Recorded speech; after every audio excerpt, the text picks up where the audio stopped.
You're welcome to the online class. In the session, we want to look at audit programs.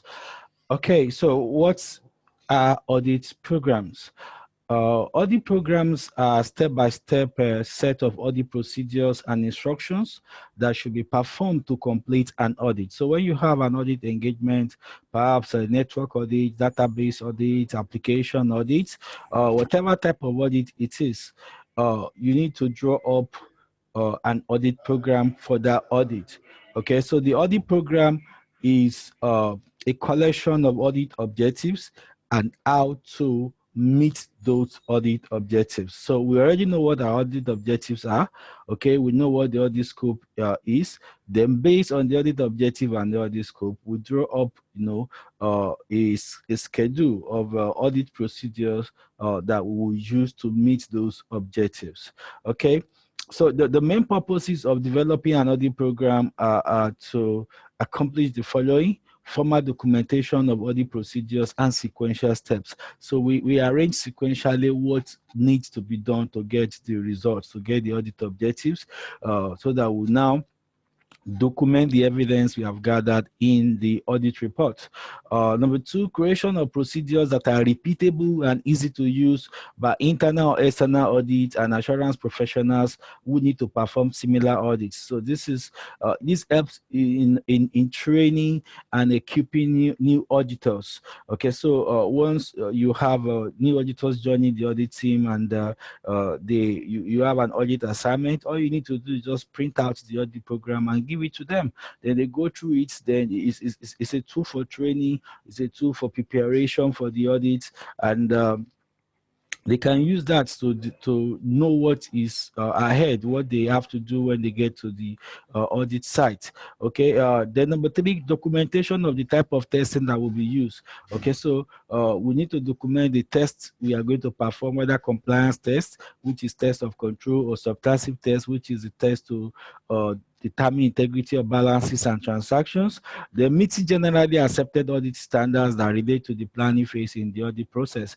Okay, so you have standards that auditing standards that emphasize the fact that the auditors cannot just go and start auditing applications or processes. You need to first sit down and plan the audit. Okay, so in this session, I want us to look at some excerpts from some audit programs that I have extracted. For example, audit program for network audit. Please note that this is not exhaustive. It's just to give you an idea of what an audit program is in real life. Okay.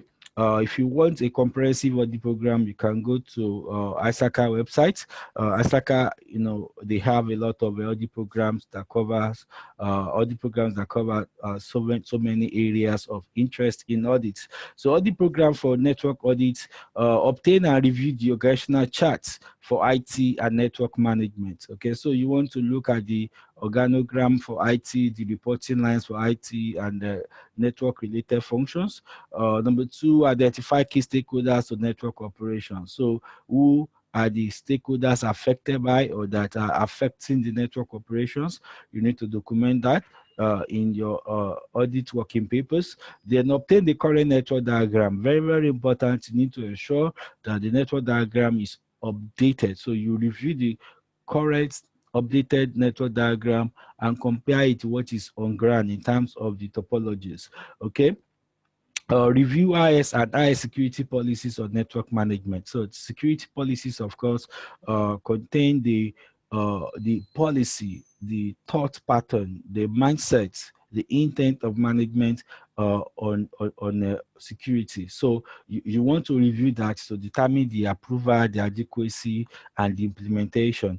Okay, obtain a copy of risk assessment done on network operations. So this is also very important. You want to determine that the business understanding the risks they are facing, all right, through the deployment of network operations. Then review network monitoring tools and activities. You want to confirm that they know what is going on the network, okay, per any time. So what are the protocols in use, who is signing in, who is logging out, what kind of traffic is being is being move through the network. Okay, what is the level of capacity management, level of bandwidth usage? So you want to have information on those uh, metrics. Very, very important, availability metrics and so on and so forth. Okay, confirm that services not required are deactivated. This is very, very important. Okay, if services are not being used, they should be deactivated. Okay, determine that unencrypted protocols are not in use. So confidentiality of traffic, confirm that. Determine that admin accounts have been renamed. You don't want admin account to be named as admin, all right, because that means that will attract hackers. Okay, so you want to determine that there's no account being named as admin in the network. They confirm that default passwords are not in use. That's self-explanatory. Confirm that the operations of firewalls is in line with the firewall policy. Okay, so you need to confirm that the firewall is working in line with the firewall policy of the organization. Confirm that dynamic keys are used for wireless devices. So you don't, we don't encourage the use of static keys, which can be easily hacked. So you want to see that the keys are dynamic and are being changed frequently. Confirm that SSID broadcast is disabled. That's service set identifier. So you want to confirm that the network administrator have disabled the SSID broadcast. So this is just an excerpt of what you want to document in a network audit. But remember, I said it's all about what the objectives of the audit are and what the scope of the audit is. Okay, so then the audit program from business continuity planning. So this is talking about the ability of the organization to survive disruptions. This is important, especially now that we just came through the COVID-19 pandemic, and virtually all businesses in the world were affected. So the audit program now confirm the existence and approval of the business continuity policy and plan. So do they have a business continuity policy? All right.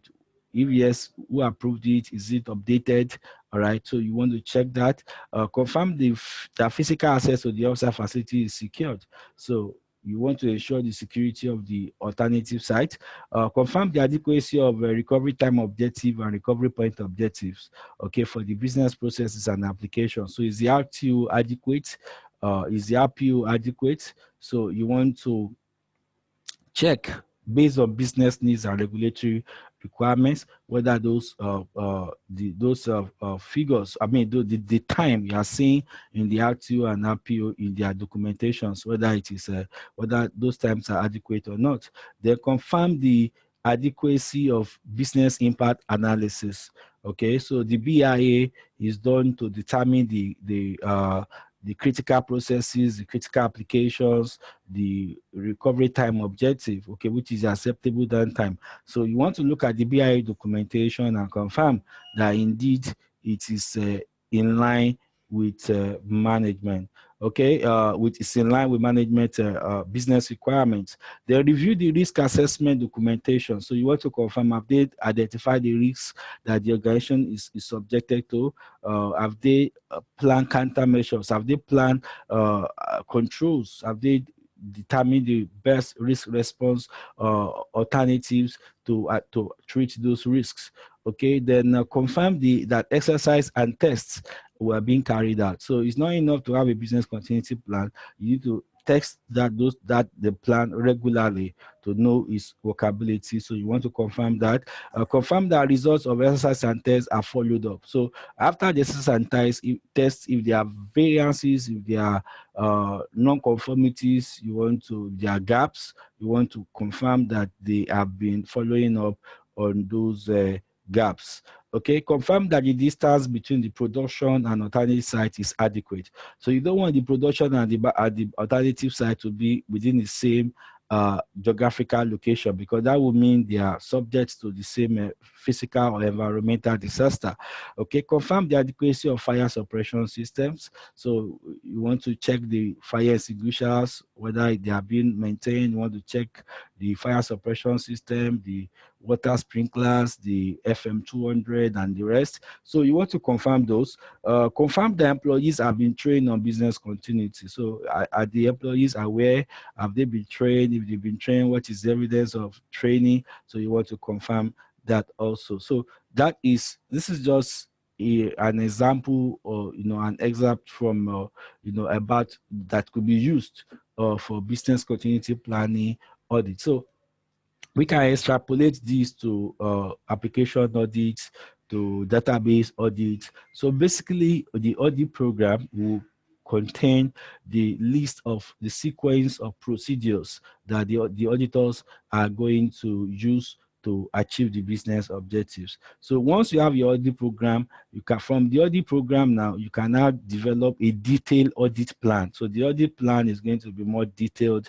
So people you are going to interview, tests you are going to carry out, so all those will be analyzed in more detail in the audit plan, the timing, okay, of the tests, the timing of the report, the format of the report. So all those will be written in full details in the audit plan. So take note of audit program, very, very important for the IS auditor, not just in passing the exam, but even in real life IS audit, you are going to need audit programs. So in conclusion, let's look at this review question. The most important consideration in developing an audit program is or are the A, audit scope and objectives, knowledge of business processes, skills and competence of the IS auditors, regulatory provisions. All right, so we want to develop audit program. What should be the key drivers? Okay, it's not just enough to know the business processes, all right? Because it could just be a section of the business process that we want to audit. So the rest of our knowledge for that particular audit, of the business process may not be useful. Okay, so the best answer actually is A, audit scope and objective. So after you have understood your audit scope and objectives, you can now start gathering information on the business, start gathering knowledge on the business processes that are concerned and the applications and infrastructures that are concerned. All right, so the best answer here is A. Audit scope and objectives are the key drivers for development of audit programs. Thank you.